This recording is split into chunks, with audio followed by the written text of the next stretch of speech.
So as we shift again, I want to open the space for it to be. It seems like the sum, Yeah. or it seems like as they remove the groundwork that you guys do, or within DEI, or just equitable work. Yeah. What would be the if it's not enough, if DEI is not enough, or the work's not enough, where do you feel like is a reasonable start if we're starting from scratch again? If we're starting from scratch again, I'm always going to start with the people. The way that I think about strategy and the way that I think about anything getting done is it always starts with the people. When you look around you at your organization, or even in your own community, or even in your friend group, if you're at a dinner table, if you're at a wedding, I don't care, who's at that table? What perspectives are you getting?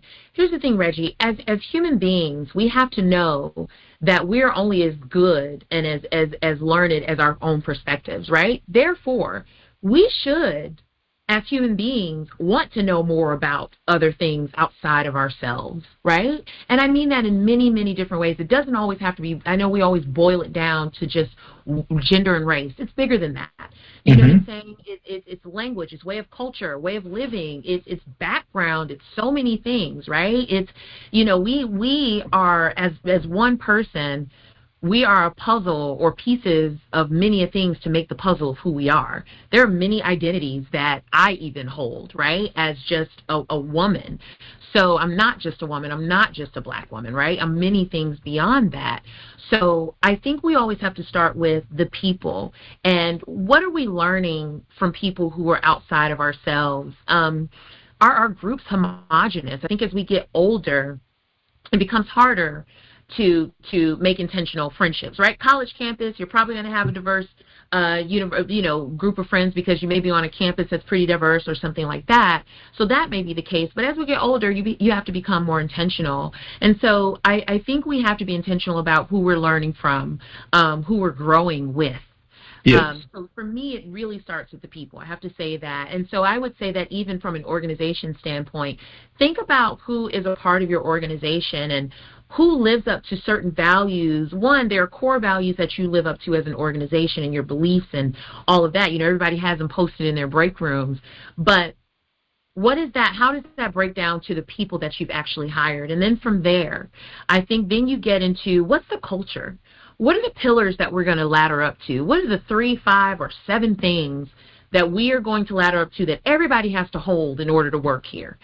That's one thing. And everybody doesn't have to look alike. Everyone doesn't have to be alike.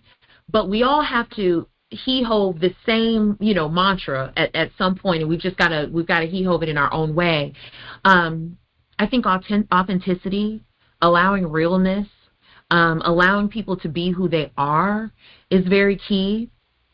And I'm going to tell you, I'm always going to say pay equity.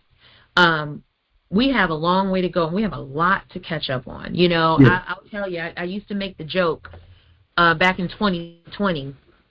They will do anything but reparations. You're going to take off Aunt Jemima. You're going to change Uncle Ben. We didn't ask for that. We wanted you to pay their families, okay? We wanted you to pay their families for their pictures being on your box for years and years and years. That's what we asked for. We asked for reparations. We asked that you pay Henrietta Lack's family. That's what we asked for. Who changed the game of silence. That's what we asked for. So anything but reparations is kind of what I'm always going to say. We don't call it master bedroom. We call it private. Don't care. Where's the pay equity? Be fair and recognize the gaps. Living in Atlanta, growing up in Atlanta, this is home for me. The gaps of wealth. I mean, my goodness. And nobody's saying everybody has to be rich. I'm not saying that. But I am saying, what does equity look like? It's not about equal.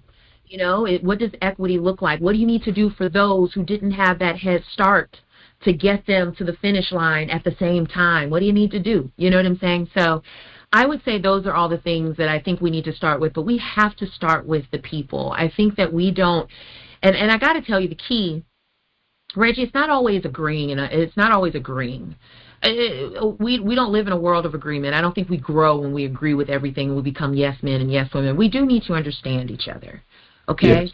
Yeah. And that is not belittling someone's point of view, someone's background, or where they come from. That is their reality, and understanding that and accepting that for them. It may not be accepted for you, but accepting that for them. So I'm always going to go for people, culture, pay equity, Mm-hmm.